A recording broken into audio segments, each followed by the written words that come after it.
So ito mga katrops, kanina binugaan natin tong cover ng mugs na to. Ayan. Wet look na wet look yan mga katrops.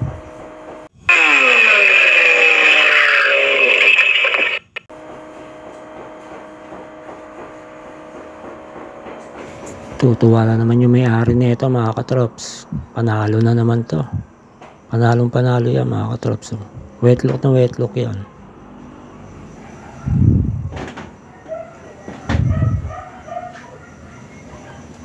So puro gas-gas na rin kasi ito mga katrops eh. Saka yung kulay niya. So medyo ano na talaga, faded. So puro may itim na ano, tama ata na espalto yun. Pero ngayon yan, okay na. Balik na sa dati.